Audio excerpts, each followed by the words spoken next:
हम दो दोस्त थे, एक दूसरे को जान से प्यारे थे। एक का दूसरे के बगैर गुजारा नहीं था। खाना भी एक दूसरे के बगैर मुश्किल से खाते।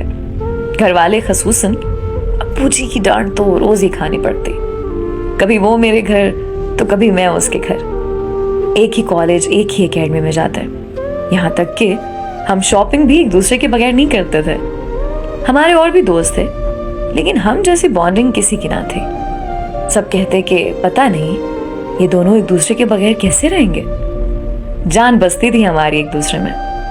अगर किसी एक ने किसी शादी या किसी भी इवेंट में जाना होता तो दूसरे के बिना नहीं जा पाता था। एक बार किसी की शादी में मेरी एक लड़की से गपशप हुई। हमने एक दूसरे को फोन नंबर दिए और फिर बात होने लगी। बहुत अरसे तक हमारे बीच ताल्लुक बना रहा। मुझे पता ही ना चला कि कब वो लड़की जिसको दिल दे बैठा, कब वो मेरी जान बन गई और उसे ही अपनी बीवी के रूप में सोचने लगा। दिल की गहराइयों से इरादा किया कि शादी करूंगा तो बस इसी से, वरना नहीं करूंगा।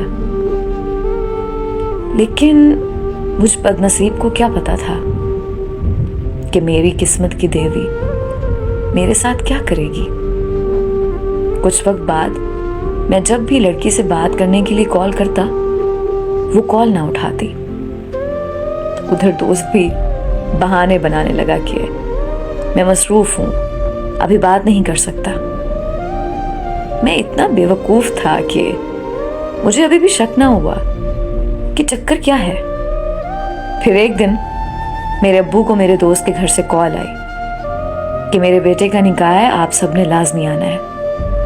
मैं ये सुन के हैरान भी हुआ और गुस्सा भी कि मुझे पता ही नहीं है। नवाब साहब ने लड़की पसंद भी कर ली, रिश्ता तक तय हो गया, मुझे बताना गवारा नहीं किया। मैंने उसे कॉल की तो वो बहाने बनाने लगा कि मुझे भी आज ही पता चला है। खैर, निकाह के दिन हम सब घर वाले उनके घर गए। वहां जाकर मुझ पर तो जैसे बिजली से गिरी। वो दोस्त जो सब दोस्तों में से सबसे ज्यादा प्यारा था, जिसके बगैर एक दिन मुश्किल कटता था, उसी दोस्त ने मेरी मोहब्बत को ही मुझसे छीन लिया। उसी ने मेरी पीठ में छुरा घोंपा और मुझे पूरी जिंदगी तड़पने के लिए छोड़ दिया। पता नहीं कब से उन दोनों के बीच चक्कर चल रहा था, मुझे पता ना चला।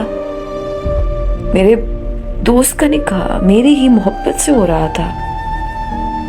इतना बड़ा धोखा, मेरे तो होश ही उड़ गए। मैं अपनी हालत किसी को बता नहीं पा रहा था कि मेरे साथ क्या बीत रही है। वो दोनों मुझे तंज भरी नजरों से देख रहे थे। मेरा मजाक उड़ाते हुए एक दूसरे को देखकर मुस्कुरा रहे थे। मेरा दिल चाहा कि मैं वहां चीख चीख कर ऐलान कर दूं कि ये दो मुनाफिक इंसान बैठे हैं। इंसानों के रूप में दो मक्कार लोमड़ और लोमड़ी बैठे हैं। उनकी झूठी और मुनाफिक मुस्कुराहट मेरे दिल को चीर रही थी। मैं ये सब बर्दाश्त ना कर पाया और वहां से बिना कुछ सोचे समझे निकल गया।